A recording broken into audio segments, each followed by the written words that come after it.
5:30 in the morning, and I'm standing in a driveway of a house with the alarm going off.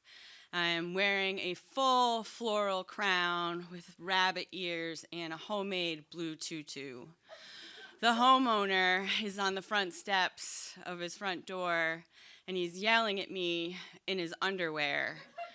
And I'm not sure if I should go and talk to him or if I should go back into the car. And I just yell, "I left you a basket?"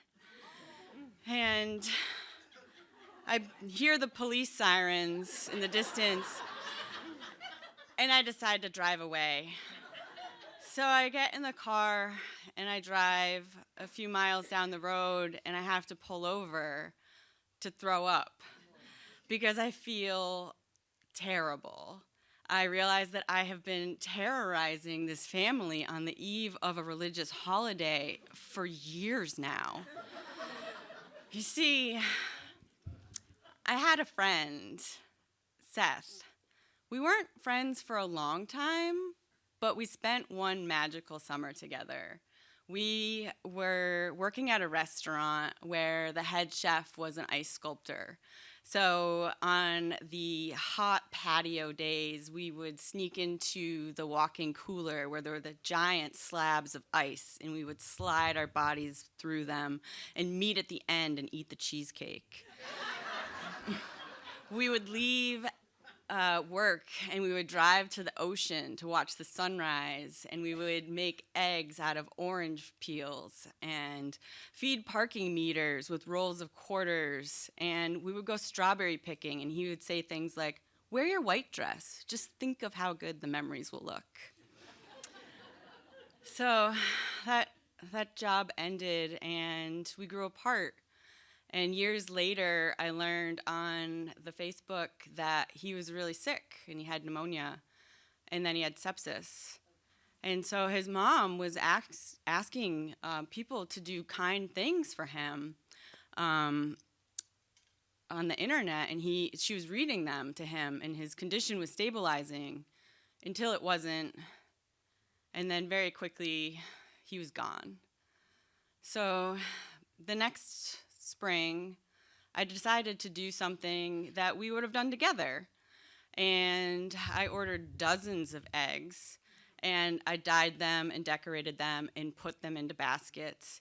And under the cloak of darkness, I wore my new uniform, rabbit ears, wreath, and tutu, and delivered baskets of eggs to friends and family and neighbors and strangers.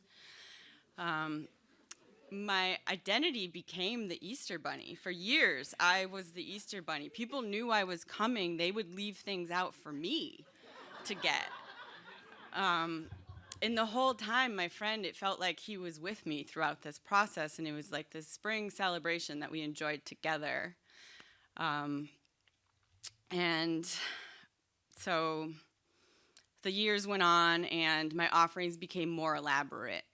And I started making handmade cards, and the eggs were non-perishable, which I learned was a good idea, and candy, and I made these paper mache eggs, and I filled them with flower seeds, and I made the labels for them. It was acts of Sethness I put on them for the guy who saw the flowers and everyone.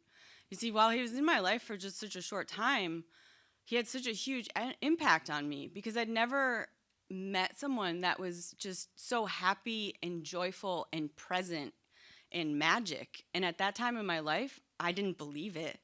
I thought, there's no way. Like, this is a ruse. And so I planned my route every year. I ended at the same house, which was his parents. And I didn't really know them, and they didn't really know me, but I felt like I had to include them in this journey that I was going on with their son. And so that Easter morning, I went to my last house, And I went to put the basket down on the front step, and something told me, go to the back. And I said, I don't know, I don't think, no. And the voice was strong and it was clear, and it said, go to the back. So I listened, and I walked around the back of the house, and I put the basket down on the back steps. And as I put it down, the lights went on. And then as I walked away, the house alarm went off. So I scurried back to my car in limbo in between the house and the car and a father who had lost his son and a night's sleep as well.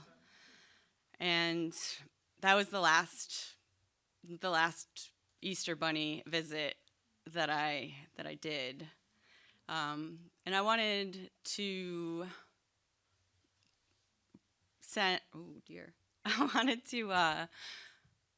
share that I wanted them to know that they didn't have to carry the memory of Seth alone, that I would bring it in a basket.